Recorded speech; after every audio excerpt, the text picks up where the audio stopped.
Good day everyone! Welcome back to Sir Fox Learning Channel. For today's video, ay tatalakayin po natin itong DepEd Order number 007 Series of 2023. Ito po yung Guidelines on Recruitment, Selection, and Appointment in the Department of Education. Kung ikaw po ay nagnanais na makapasok po sa DepEd, ay itong vlog na to ay para po sa iyo. At kung ikaw naman po ay naghahanda para po sa National Qualifying Examination for School Head this coming May 26, ay dapat panuorin mo rin ang pagtatalakay na to dahil definitely kasama po ito sa mga maitatanong sa exam ng English. Okay?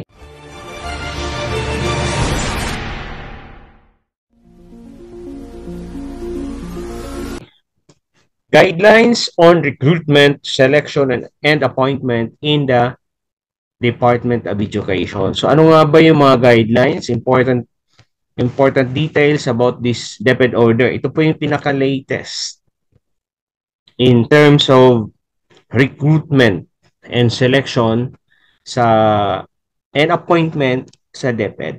Alright? So let's proceed. Ito po yung mga criteria in support of the basic principles and general policies enclosed in this order are the specific guidelines, procedures, and criteria as follows.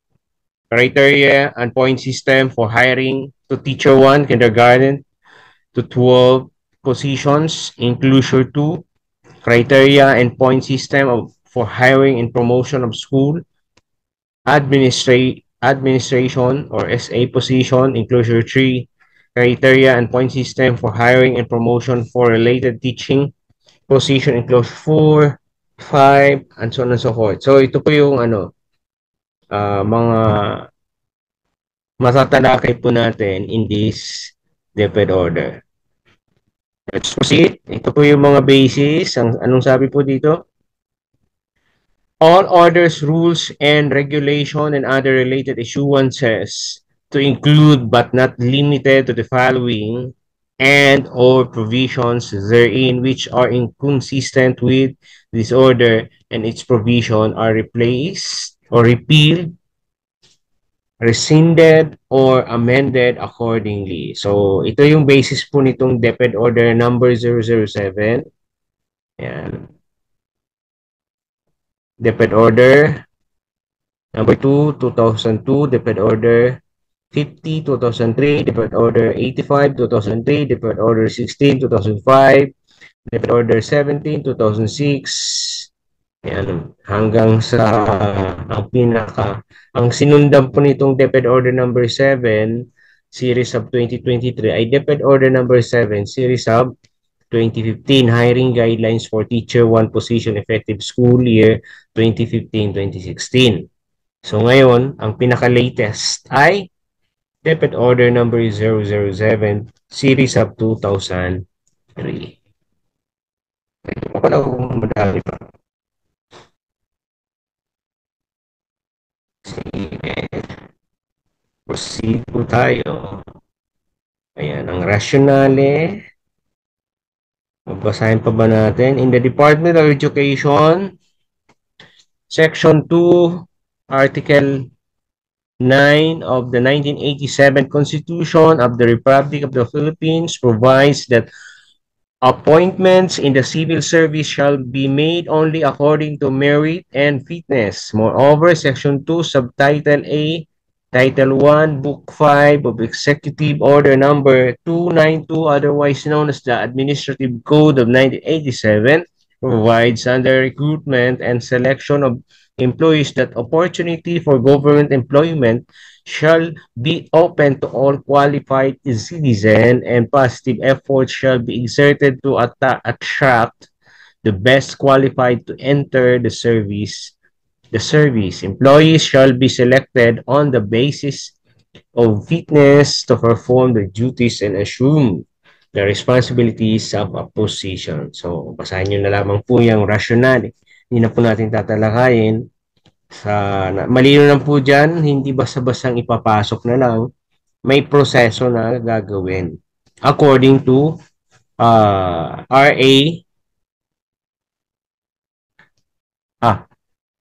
1987 Constitution of the Republic of the Philippines, Section 2, Article 9.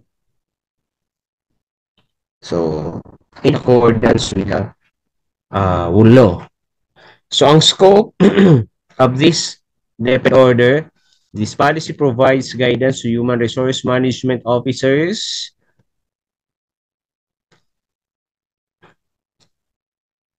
appointing authorities, officers, applicants, and other stakeholders at the central office, regional office, school division offices, and school and community learning centers in the hiring and promotion of personnel to position in the first and second levels, including second level executive managerial position. It is stipulates the basic principles, general policies, and specific guidelines, procedures and criteria in the recruitment, selection, appointment of personnel to the following position in the department. So actually, I remembered, medyo tapos na yung batch 1 ng hiring. Natapos na halos lahat yata ng mga divisions ay tapos na. Sa division po namin, katatapos lang last week. Pero we cannot tell, baka by next few weeks or months ay baka may second batch. Kaya yung mga hindi nakapasok, nakaabot, eh, panoorin nyo po itong proseso, itong DepEd order, or basahin nyo po, DepEd order number 007-2003. So, definition of terms, accountability refers to obligation of DepEd officials and employees to accept responsibility for the selection of employees in adherence to the basic principles stated herein. Okay? Application of education refers to the contribution made by an applicant.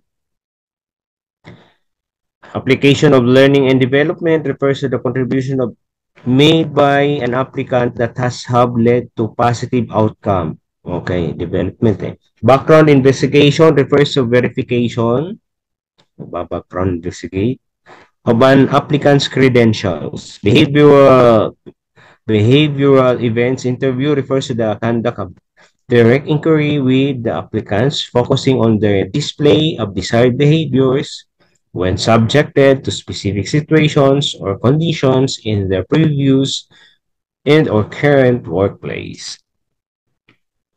Bonafide resident refers to an applicant who is resident for at least 6 months of a barangay, municipality, city, province, in that order where the vacancy exists as evidenced by the applicant's PDS. Okay.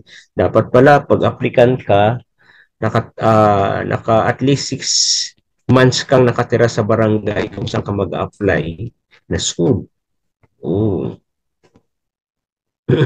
Comparative assessment refers to the procedures or method of determining the top candidates for possible appointment. Procedures. Comparative assessment refers to the report prepared by the Human Resource Merit Promotion and Selection that shall guide the appointing authority officer. Okay? Medyo madami-dami ito, kaya hindi ko napapasahin lahat. Didiretso na po tayo dun sa proseso. Innovation, key result area, learning development, management, means of verification, next in rank position. And what does it mean? Refers to a position which by reason of the hierarchical arrangement of position in the agency determined to be in the nearest degree of relationship to the higher position as continued in the agency system ranking position. Non-teaching position, non-teaching refers to a position whose primary duties and responsibilities contribute to the delivery of basic education services and achievement of agency outcomes, but do not involve, not directly support the actual conduct of teaching and delivery instruction. Open ranking refers to the transparent participative conduct of comparative assessment and evaluation, where applicants are made aware of the process. Ang dami. Basa na lang po yan. Mga definition of terms, medyo madami. Okay. Ito naman yung mga the following acronyms shall be used throughout the order to mean BEI, Behavioral Events Interview, BI, Background Investigation, Board, Bureau of Human Resource Organization Development, CAR, Comparative Assessment Result. Okay.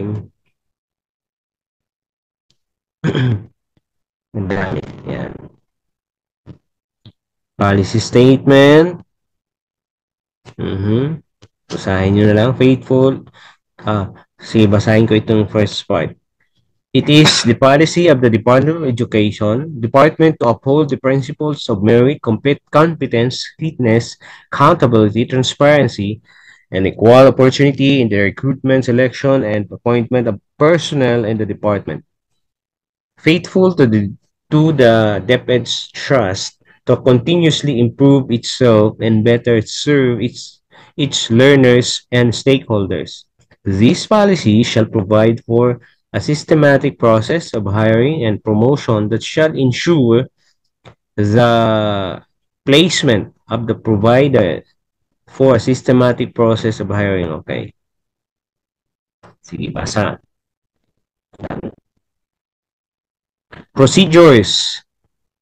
Siyempre, ang proseso, dapat may publication. Kaya nag-aantay lagi kung kailan yung publication na pwede nang na open na yung hiring.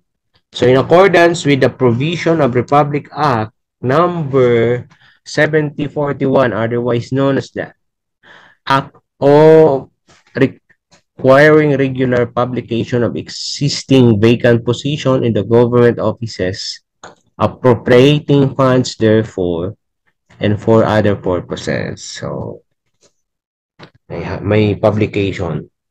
Usually sa mga DepEd sites, makita mo yung publication. Okay?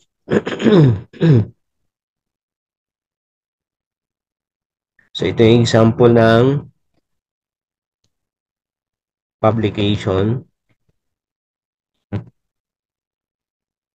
Administrative Officer 4, plantilla number, tapos salary grade, monthly salary, education, yung qualification, tapos training. Yan, example of publication. Para titingnan mo kung mag-fit in ka ba dyan sa vacant. So, announcement of vacancy shall be done through the issuance of an official memorandum duly signed by the head of office. So, means mostly nagre-release talaga ng memorandum.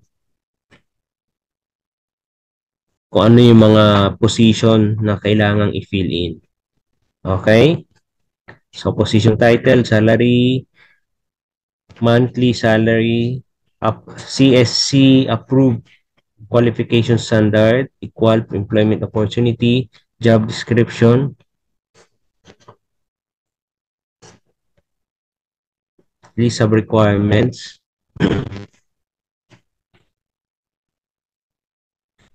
So, yan. Ito po yung example ng publication.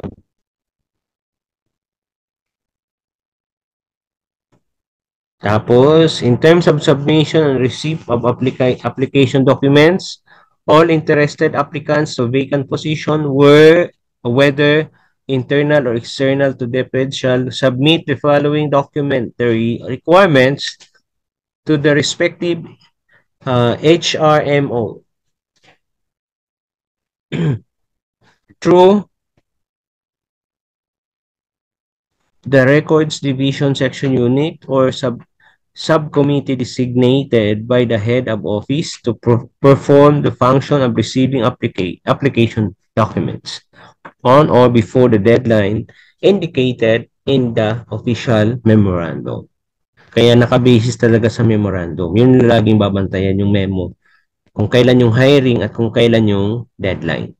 So ito po yung mga importanteng documents na dapat nandun sa folder ni applicant letter of intent addressed to the head of office or to the highest human resource officer designated by the head of office.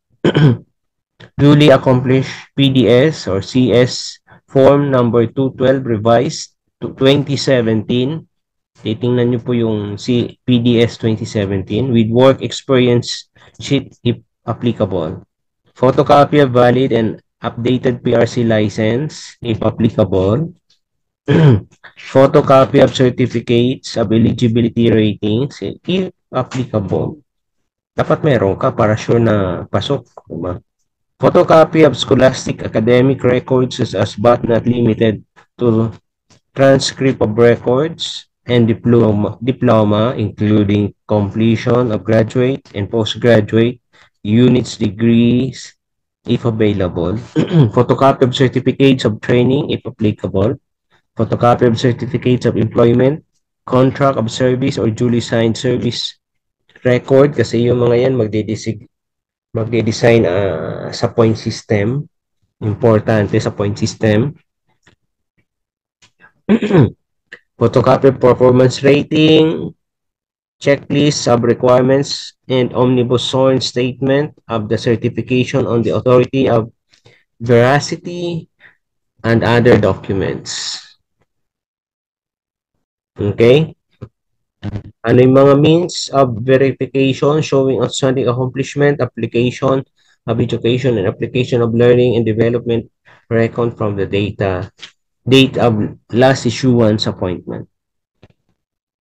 Right.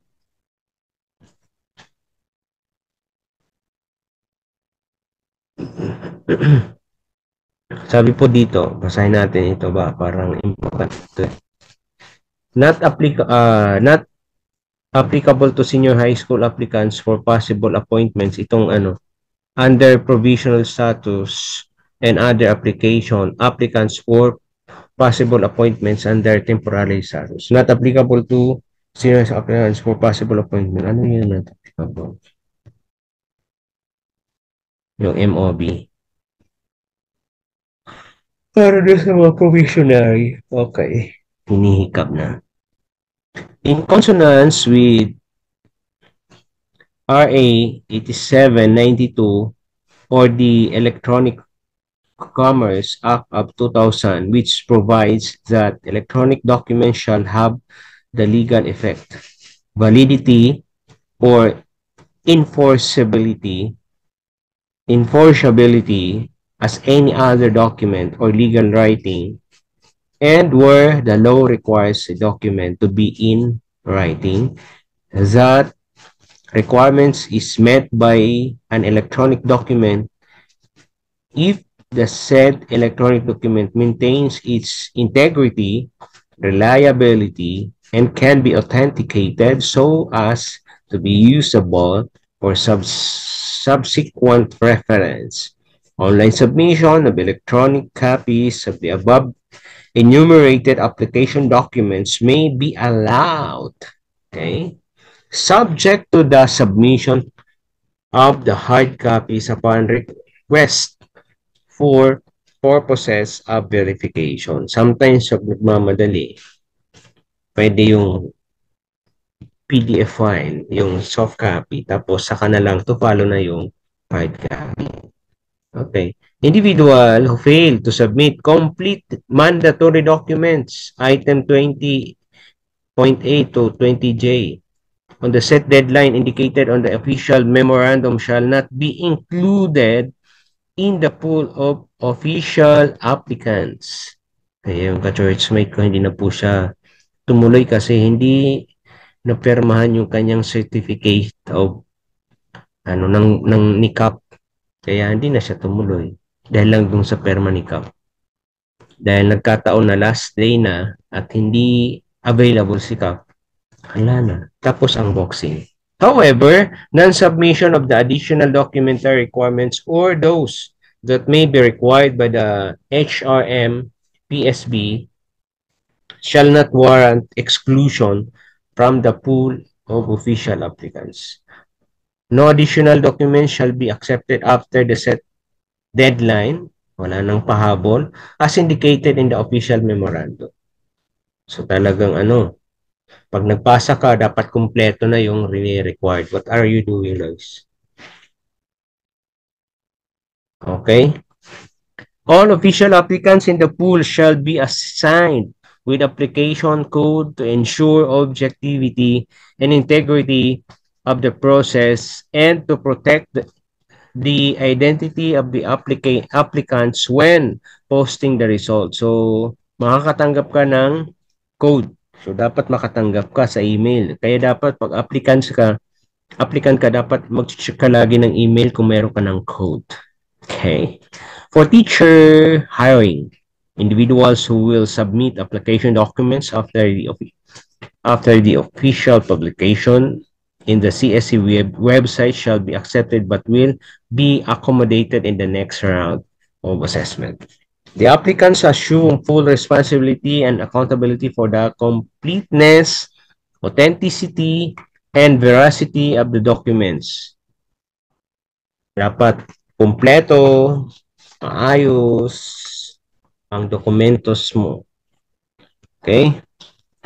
An internal applicant occupying a position considered next in rank shall not be automatically included in the pool of official applicants and shall not be exempted from the submission of documentary requirements listed in item 20. Sarap naman ang buhay mo kung exempted ka.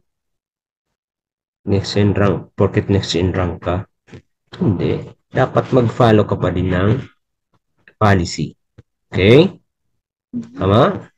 Tama? Based on the recommendation of the HRMO, the head of office may be designated or designate subcommittees in the school district or offices as deemed practicable to assist in the receipt of application and verification as the completeness, authenticity, and veracity of the documents. Right? Initial evaluation of the qualification of applicants. So, upon receipt, application, initial evaluation of the applicants' qualifications vis-a-vis the CSC approved. So, may initial ano. Tapos, anong mangyayari? The HRM shall prepare and submit the duly signed initial evaluation result. So, isasubmit ni HRMO to the HRMPSB for deliberation. Then, IER shall contain, among others, the basic information of the applicant's actual qualification based on submitted credentials and a remark or whether the applicant meet the minimum qualification. Okay. Tapos, hindi na verify na. Sabi dito, a copy of IER shall be posted by the HRMO in at least 3 conspicuous physical places, concealing the applicant's personal information in accordance with RA number 10173, otherwise known as the Data Privacy Act of 2012. The only information that shall be made public are the applicant's codes. So, ang mga applicants ngayon may mga code na. Hindi na sila dati pangalan talaga nila. Ngayon, code na lang pala. Okay.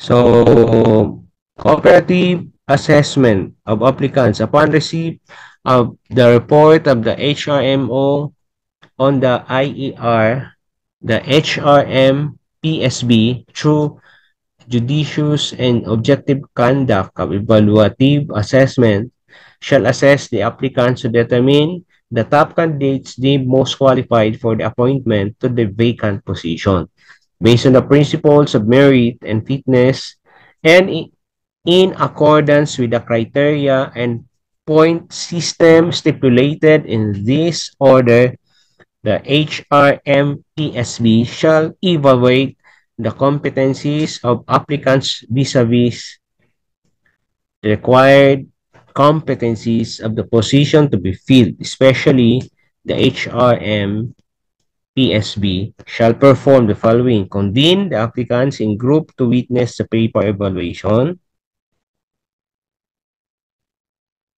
Evaluate. So, ito yung mga gagawin na dapat ni HR, MPBS. Evaluate the education, training in hours, experience in years, yung kanyang license, rating, performance, and performance of applicants using the rubric provided by this order. I-assess, i-deliberate yung kanilang mga documents. For teacher hiring, assess, deliberate, and rate the applicant's competency. So, yun gagawin ni HRM PBS. Assess the potential characteristics of traits. Kaya pag applicant ka, dapat pakita mo na talagang you are capable at the same time, may heart to the department at yung papasukan mo.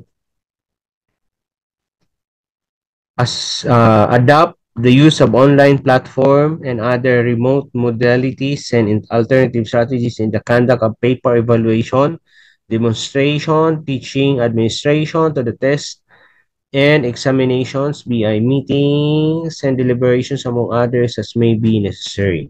Inform individual applicant of the results of the deliberation. So, dapat na-inform sila. Prepare and submit duly signed. Parang di ko nalaman yung result ko nung nag-apply ako noon. Basta, baka hindi lang talaga ako nagbukas ng website. Basta na-hire na lang ako. Yung typical na nag-aantay ka ng tawag. Ngayon kasi, mag-aantay ka ng memo. Ilalabas na memo dun sa mga qualified. Hindi na basta-basta tawag. I think tinatawagan pa rin pero basically dapat yung memorandum na ibababa from the head office. Okay? For teacher, okay, nabasa ko na yan. Sige ba, kailangan importante ito eh.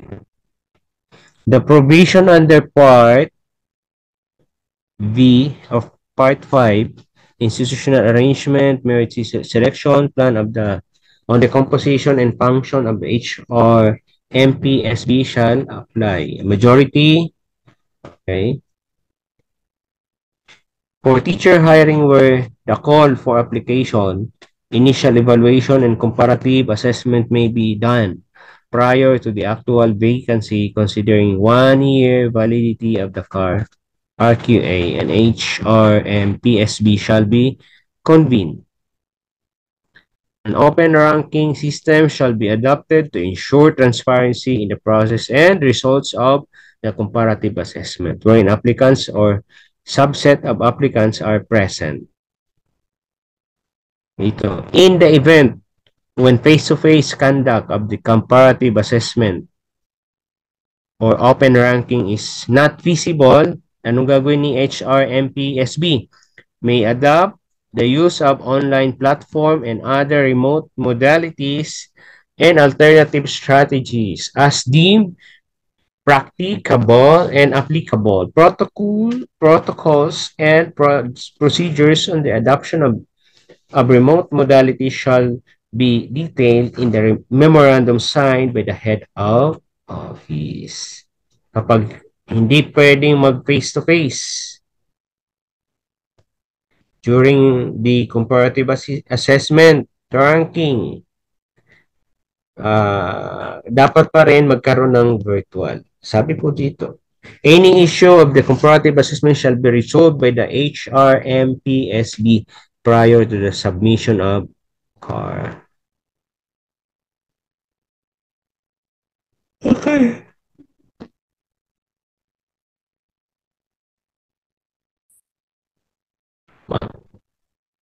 Sige, basahin niyo po yan.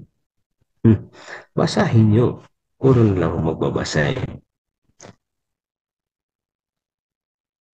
Yan yung procedure eh. Medyo mahaba.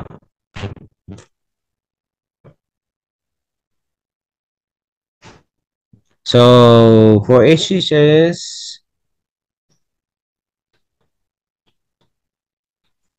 sige, balikan natin.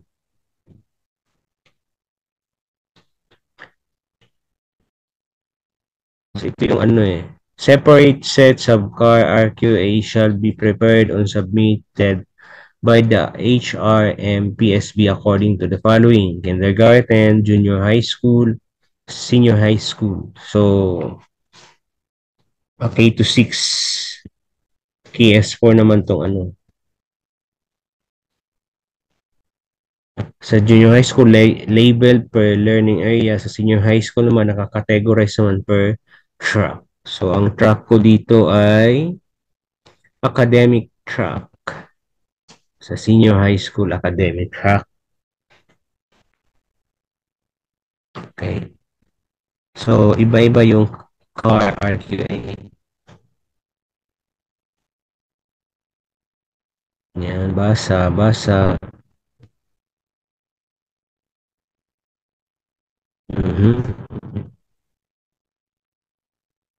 Okay. Appointment.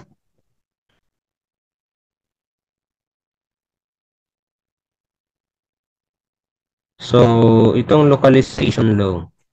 Let's read this kasi ako napilitan akong mag-register kung saan ako assigned magturo because of this localization law.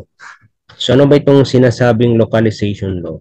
According to Republic Act number 8190, otherwise known as the localization law, grants priority in the appointment or assignment of teachers to public elementary or secondary schools to bona fide residents of the barangay, municipality, city, or province, in that order, where the school is located, provided that the teacher possesses all the minimum qualifications for the position as required by ano. Kaya mas maganda pag mag-apply ka, doon ka sa pinakamalapit na locality mo. Okay? Hindi kung saan mo lang gusto. Dapat mag-abide ka pa rin doon kasi mahirapan ka rin. By virtue of Section 3 of the Localization Law, which grants authority to the Department of to prescribe rules and regulation in the implementation of the said act, and in order to clarify the operationalization of the law, the order of priority shall be further defined from highest to least priority, such as bona fide residents of the barangay. So, kapag ka-resident ka ng barangay, eh, may linaw na mas ma-hire ka kaysa yung mas malayo sa iyo. Or barangay, municipality, city, or province, in that order, shall be given priority in the appointment of teachers. Di ba? Priority. Pag local ka, priority ka. Kaya ako ang address ko, school na mismo. Address ng school. Kasi wala naman akong ibang address na gagamitin. Furthermore, the definition of bona fide resident shall be expanded to include a teacher applicant who has taught for at least one school year in DepEd public school located in the barangay municipality. Okay. Saan sabi? The definition of bona fide resident shall be expanded to include a teacher applicant who has taught for at least one school year in a DepEd public school located in the barangay, municipality, city, or province, in that order where the school where a vacancy is located to be validated by a service record. All right. So yung co-teacher ko, nag-apply siya sa province, pero yung school na pinagpasahan niya ay nandun sa barangay ng school, sa barangay kung saan siya dati nagtuturo, pero private. Pero nagturo siya doon ng 18 years.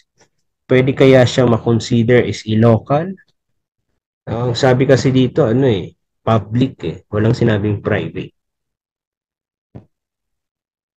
Yun lang. Kasi ang sabi dito, pwedeng ma-expand yung localization app na to kapag ikaw ay nagturo sa barangay ng at least 1 year.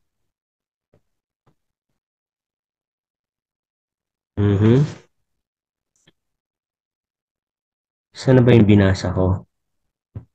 Ayan, expanded to include a teacher applicant who has taught for at least 1 school year in a DepEd public school located in the barangay municipality.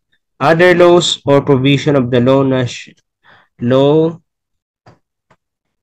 national policy or agreement entered into the DepEd with other government agencies and or non-government institution which grants priority in the appointment. It is reiterated that the priority in the appointment given to beneficiaries of such laws, national policies, or agreements shall only apply to teacher applicants listed in the CAR RQA. Only when deemed necessary, the appointing officer authority may request for background investigation of select candidates to be conducted by the HRMO or other personnel identified by the HRMO. The decision to appoint shall be rendered by the appointing officer authority and conferred to the HRMO through the CAR, in which the appointing officer authority shall signify their choice of appointee.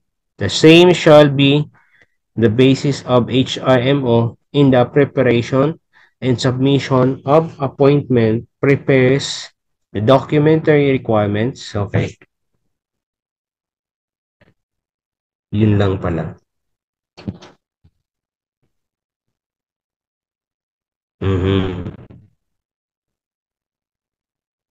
Pursuant to CSC Resolution Number 1-800-582 dated June 13, 2018, an anticipated vacancy in the teaching ranks due to promotion may be filled up, provided that an annotation of the promotion appointment to indicate that the appointee shall be reverted to their former position in case of promotion appointment. Hindi na. Sige.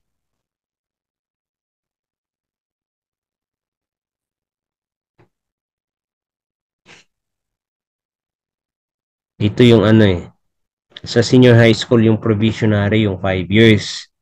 Sabi dito, halimbawa ay provisionary ka, senior high school teacher, incumbent holding a provisional appointment may be continuously reappointed, renewed every year with 5 years. Pwede palang mag-renew eh.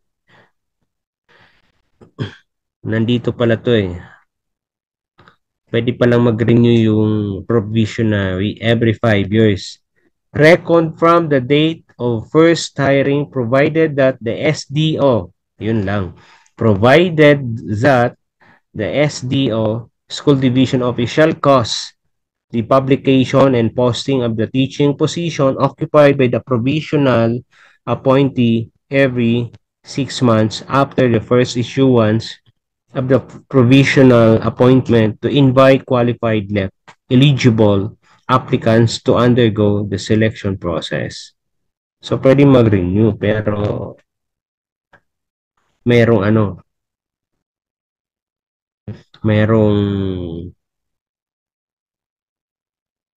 provision si SDO.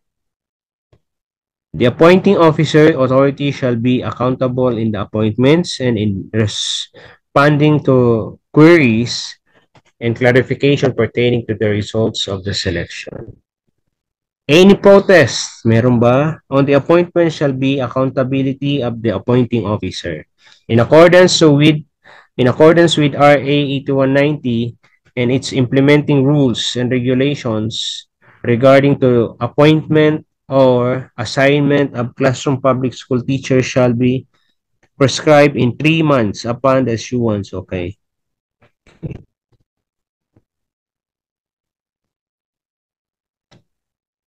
Nasaan na yung requirements? Hindi ko nakikita yung mga requirements. May requirements to eh. Ayan o.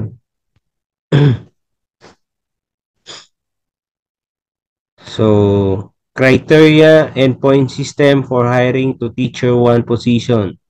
The comparative assessment for teacher 1 shall be based on the following criteria. Education is either units or degree relevant to the position to be filled. Kindergarten man yan, elementary, junior high school, senior high school. That exceed the minimum requirements as defined by the CSE approved. Training in hours is in curriculum instruction, specialized training for skills development in field related to the work duties and responsibilities for teacher 1 that exceed the minimum requirements as defined by the CSE. Okay, experience teaching exceeding minimum requirements as defined by the CSE approved for CSE's relevant industry. Okay, sa mga senior high school kasi relevant din sa lalo na sa mga TVL. Professional board examination o PBET or licensure examination for teachers LET or licensure examination for professional teachers LET rating. And then PPST classroom observation indicators. PPST non-classroom observable indicators. So yun yung comparative assessment for teacher 1 shall be based on. Ito yung mga criterias. Ilan yan? 1, 2, 3, 4, 5, 6. 6 lang, no? 6 lang yan. Ayan yung 6, ha? Yung education, 10 points. Yung training, 10 points. Experience, 10 points. PPST or classroom observation, demonstration, teaching, 35 points. Kaya dapat pag applicants ka, bonggahan mo yung classroom demonstration mo kasi ayan yung pinakamataas, 35 points. Teacher reflection, 25 points. Grabe, CO classroom demonstration ang pinakamataas ngayon. Rubrics for computation of points per criteria. Ayan po yung rubric.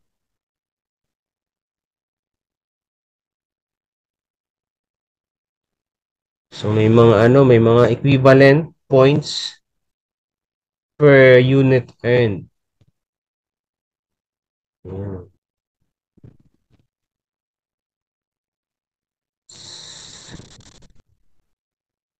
So basta tingnan nyo lamang na lang po yan. Medyo mahaba pag inisa-isa pa po natin. Vacant position teacher 1, ang secondary, ang salary grade 11. Okay.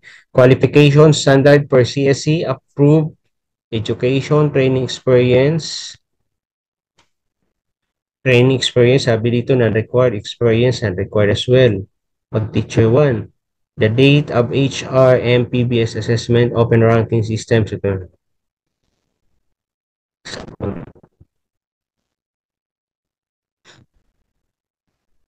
So far, no? May tanong kasi na ano yung requirements na ano. So, pag sinabing requirements, ito na yun. Yung 6 na yun. Yun na mismo yung requirements for ranking. So, mag-apply. Dapat meron ka nung 6 na yun. Kung wala ka, kompletohin mo muna. So, pa yun lang muna yung tatalakayin po natin. Medyo mahaba kasi ito eh. Ilang pages ba? Saka pwede namang basahin actually ito. Dapat bago ka talaga magbasa, nabasa mo na dapat. Nandito na rin yung COT. Ito yung ginagamit namin na COT. Nandito na rin pala. COT rating sheets. Nandito na rin pala. Observation notes form. Nandito na rin yung mga requirements eh. Ayan.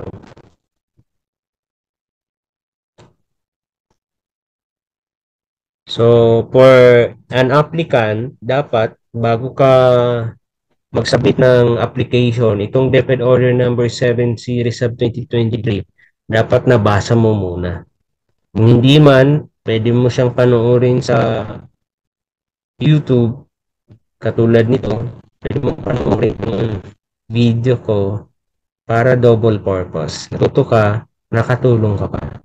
Diba, Lois?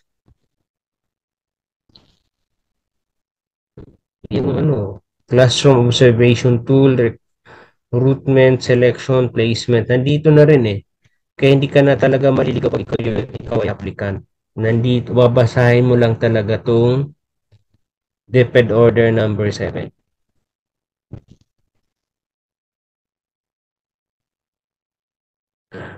Iga-guide ka na talaga. So, kompleto yung documents dito eh. So, ayan, para doon sa mga nag-aspire pa din at hindi nakahapon sa batch 1, sana may batch 2 pa. At mas maganda dapat naka-ready yung inyong papel. Anong documents yan? I think ang pinaka-least na ano niyan is 6 months to 1 year naman yung para mapaso yung papel na yan. Usually 6 months to kaya pwede mo talaga ihanda.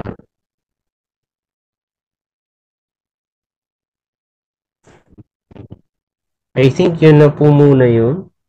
Behavioral events, aptitude, characteristics, fitness.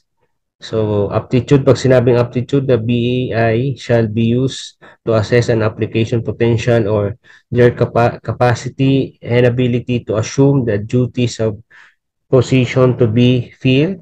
Characteristics or traits, it shall be used to gauge. So, dapat during the interview, bantayin mo yung mga sagutan mo. Kasi baka sabi dito, behavioral events interview. Tama nga, dun nga sa interview, babanatan ka itong behavioral events. Refers to the conduct of direct inquiry with the applicant focusing on their display or desired behavior when subjected to specific situations or conditions in their previous or current workplace. So, dapat towards lagi, hindi self-seeking. Towards lagi. Kasi i-assess yung behavior mo dito.